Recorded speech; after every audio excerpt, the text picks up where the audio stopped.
喺今集開始之前，希望睇緊呢條片嘅朋友，如果你中意今集嘅內容，希望你訂閱我哋頻道同按個 like 以作對我哋嘅支持。各位好啊，又嚟到長毛分享時間啦！見到台面上面有雞翼又有雞腳，咁今集我哋要整啲咩呢？今集我哋又嚟翻整湯底時間啦！呢一種湯底我哋其實都常用嘅喺西餐嗰度，嚟緊嘅菜式我都會用到呢一款湯底，所以就要預先做咗一個湯底先嘅。呢一種係咩湯底呢？呢一個就係 Bland Chicken Stock， 即係呢個中式雞湯。今集中式雞湯。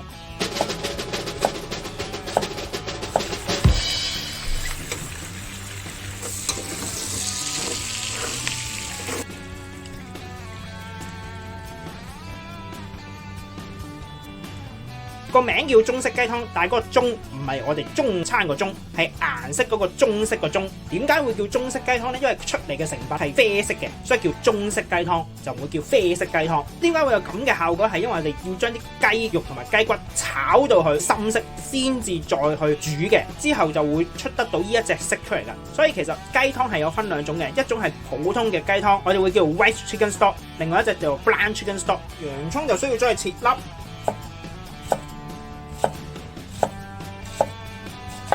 煲嘅時間越短就越切細粒，越長就越大粒嘅。點解呢？因為你如果越切得細粒，佢就越容易出味。即係你煲嘅時間唔需要太長。如果你切到好細粒而煲得好長嘅時候，佢會變咗做溶煮到爛晒嘅。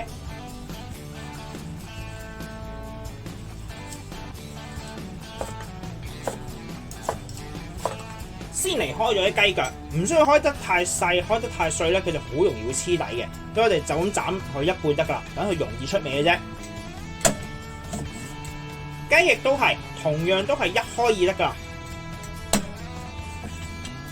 雞翼同雞腳切好咗之後，就唔需要沖水嘅。如果佢啲肉一索咗水咧，就好容易一炒嗰時係咁出水，同埋會容易爛啊，會霉晒啊。就咁直接擺落去個鑊裏邊炒就可以噶啦。先加啲油先。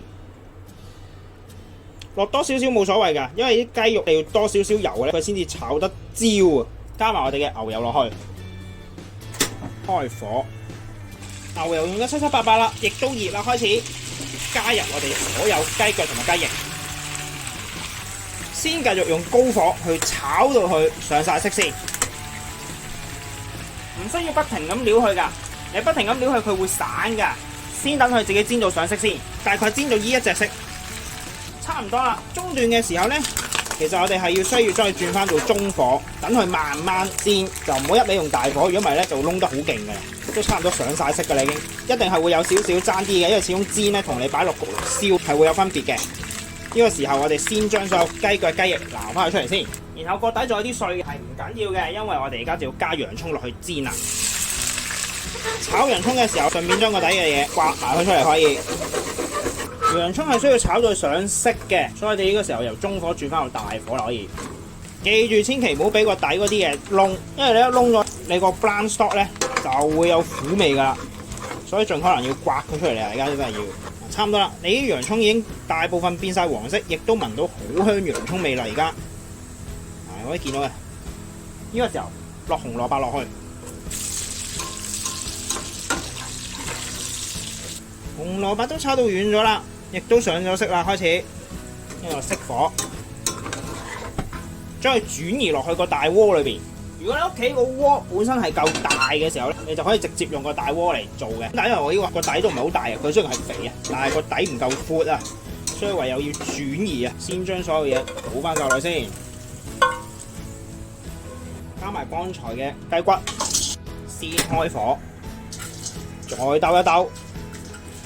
加水落去，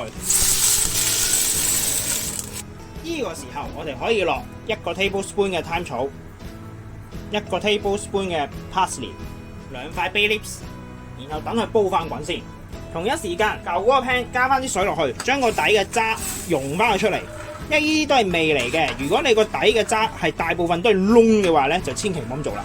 如果係唔係燶嘅，咁你就可以溶翻佢出嚟啦。溶得七七八八之後，倒埋佢落去。滾起咗之後，轉細火，等佢慢慢 reduce 到大概得翻1/3嘅時候，再睇睇。同時都要將面頭嘅泡撈走佢。已經差唔多啦，而家你可以熄火，跟住過篩，煲到啲肉都散啦已經。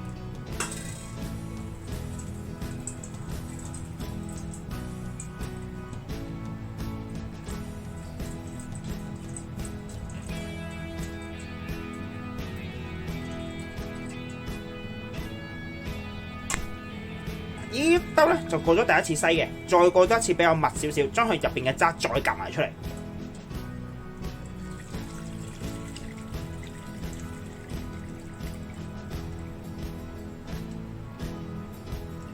呢一個就係我哋嘅 Blanch Chicken Stock 啦，佢呢個係比較濃身嘅，咁你哋可以唔需要熬到咁濃嘅，因為我方便翻我自己去易於儲存。俾大家睇睇而家呢度有幾多。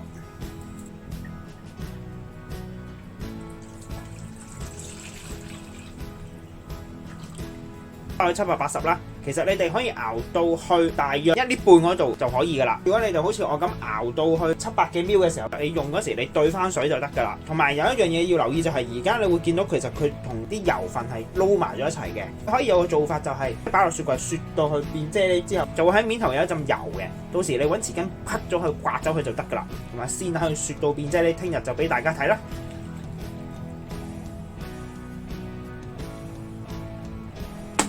呢一個已經雪咗一晚，而家我哋開俾大家睇睇。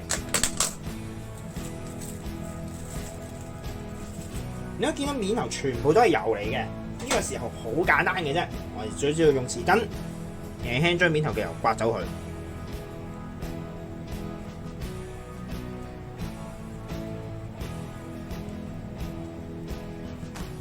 然後你見到咧，其實已經係成個啫喱狀。呢啲就係雞骨裏邊嘅骨膠原啊，亦都係同樣可以令到個雞湯凝固成啫喱狀嘅。而家喺大家面前咧，就係兩個唔同嘅雞湯嚟嘅。呢一個就係我哋平時成日煮開嘅普通雞湯，呢一個就係我哋嘅中式雞湯。所以見到其實兩者之間係極大分別嘅。通常做醬汁嘅，我哋會多數用 Blanch Chicken Stock 嘅。White Chicken Stock 通常就會用嚟打湯底，或者做啲係淺色嘅汁，都會用到 White Chicken Stock。或者係用嚟打一啲深色嘅湯，就會用到 Blanch Chicken Stock 啦。所以兩者之間嘅分別就係喺度啦。咁今集中式雞湯亦都完成咗，咁希望大家中意啦。我哋下集再見，拜拜。今集亦都差唔多啦，多謝各位收睇。詳細食譜我哋會上傳喺 Facebook 嗰度，有興趣嘅話可以上去查閱。另外，如果中意我哋頻道嘅話，希望可以訂閱我哋頻道同按個 like 以作對我哋嘅支持。